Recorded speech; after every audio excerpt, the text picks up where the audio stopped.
This is the semi-finals of the Chess24 Legends tournament.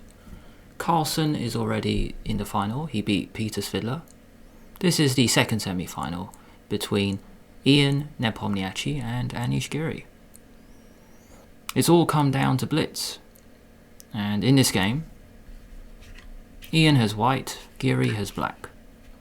Ian, he is the Russian #1 player. Anish Giri, he's the Dutch #1. They're both in the top 10. And you can already see the opening looks a bit risky. We've got h4 already on move 8. So let's take it from the top. Ian has white, Anish has black. The game began.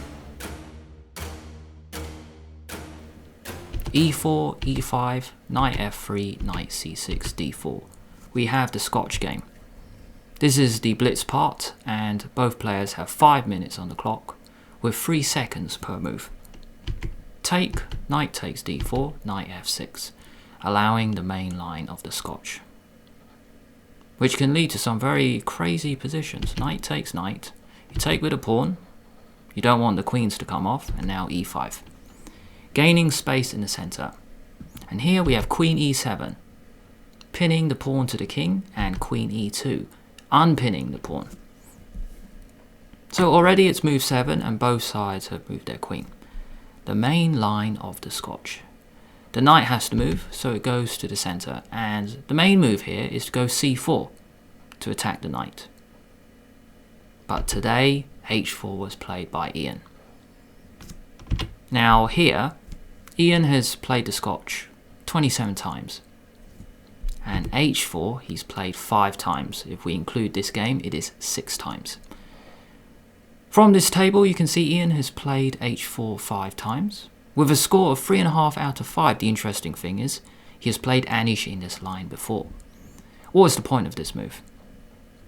Notice every top player is considering g4 and h4 in most positions, thanks to Alpha 0. Here, this has 2 ideas. The bishop can go to g5 to attack the queen, but also the rook can go to h3, then to a3. So the rook goes to h3 and then it can access the third rank, a5. The idea is to gain space on the queen side, but also bishop a6 to attack the queen. c4, bishop a6. Knight b6 is a normal move, and then we have other moves in the Scotch, like queen e6, then bishop a6. But bishop a6 played, pinning the pawn to the queen, knight d2.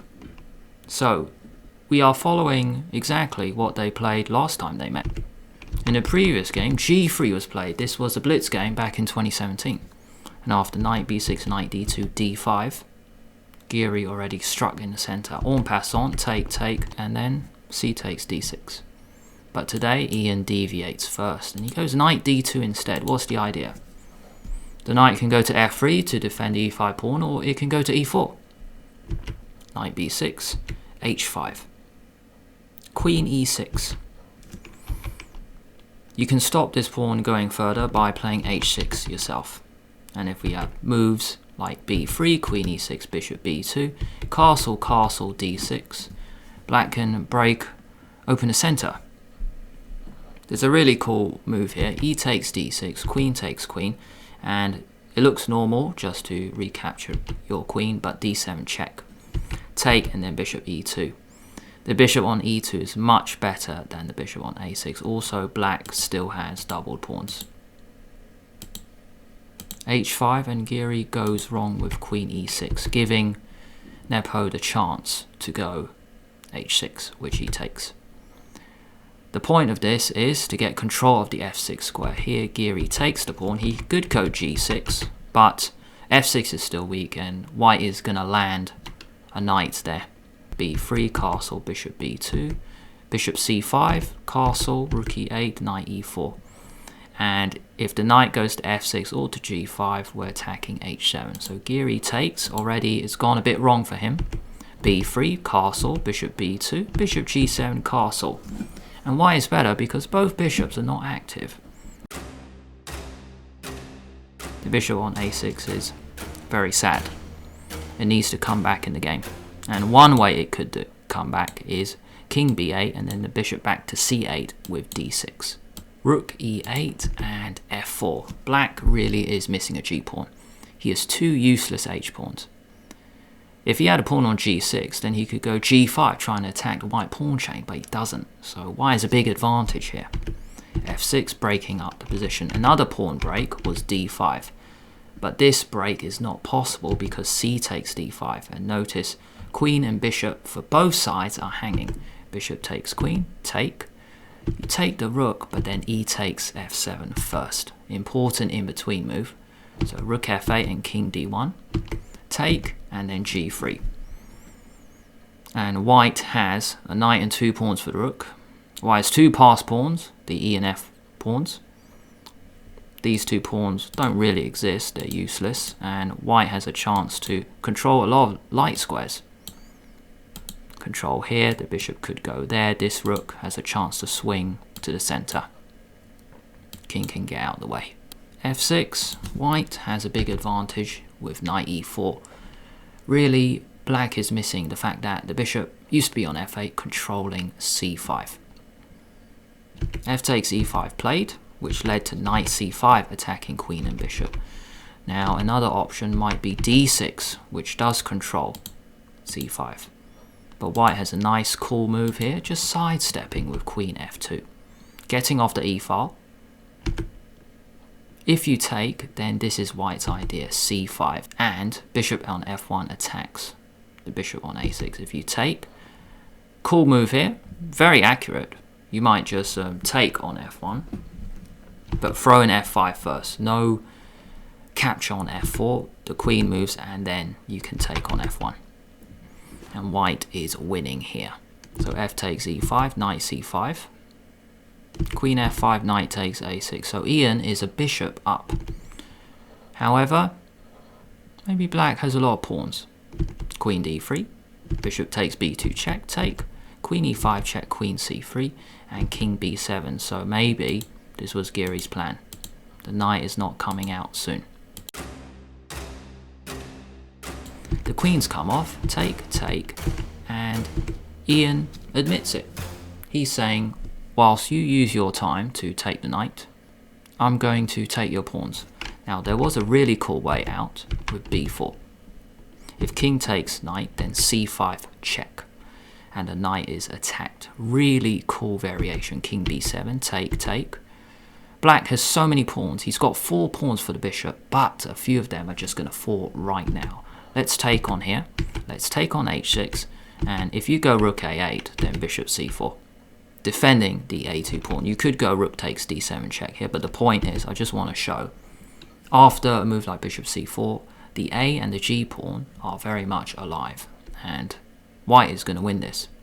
This pawn is going to fall, this is going to fall, so rook takes h6. c5 first, because we can't go king a6 because we've just had this c5 discovered check. That's why Anish played c5, and then king takes a6 is the next move. Knowing the knight is trapped, let's just grab as much as we can. So Ian took the c5 pawn with check, rook takes, and rook takes h7.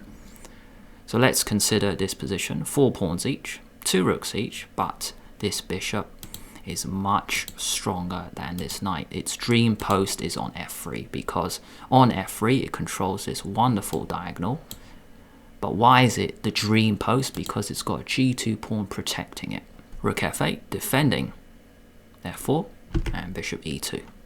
d6 and bishop f3 check. Ian mentioned in the commentary he was just so happy to get his bishop on this perfect spot that there was a shot, just rook takes d6, using the pin along the 7th rank, so he can't take back. Bishop f3 check. White is much better. King b8, rook e1. Knight c8, rook e6, rook g5, king c3. Rook g8, rook f7 going after f4. Rook e5, aiming for a trade. No, white's rooks are much better, so you keep the rooks on. a4, rook h7. So both rooks now on the 7th rank. This is just too dangerous. A takes b3, and Ian doesn't even take back, which is a sensible move. He just goes rook c7 because he's just calculated that's going to be mate on b7 and then a7. with bishop support. There's no need to use your time to take that pawn. So rook e3 check, king b2, and now rook takes f3. The bishop is so dangerous, Giri just takes it off. You might be asking, why not? Let's grab the pawn, because it's just mate in 3 moves. Rook b7 check, the king has to go in the corner, and this is the key move. This move works because it is double check. The knight cannot take because it's check from the bishop and the rook. The rook is protected by the other rook, so rook a7 check, the king goes back, and then there are 2 checkmates here. You can go rook b7 or rook a8. The fact that the other rook is covering the entire 7th. I like this one because you're using all 3 pieces. 2 rooks and the bishop on f3, controlling the a8 square. King b2, Giri has to take this bishop, take, and then take. Take. White is winning because he can't move the knight. Rook g3, let's go after that pawn, check, and rook b4, cutting off the king. The king cannot protect the knight. So then this rook can go after the knight. Rook g2 check, king a3, rook c2, rook b4, protect, check, king b2, rook f3, rook h8, and this was the idea. This rook cuts off the king. This rook is nowhere near the knight, so it can't protect it. Rook f2 check, king c3, game over. The knight is going to drop and white will be a rook up. Here is the table for the semi-finals and the finals. Carlsen beats Fiddler 2-0. Ian beats Anish 2-1. Very tight match in the semi-finals. And the final will begin tomorrow, Carlsen versus Nepomniachtchi. Thank you so much for watching all the way until the end.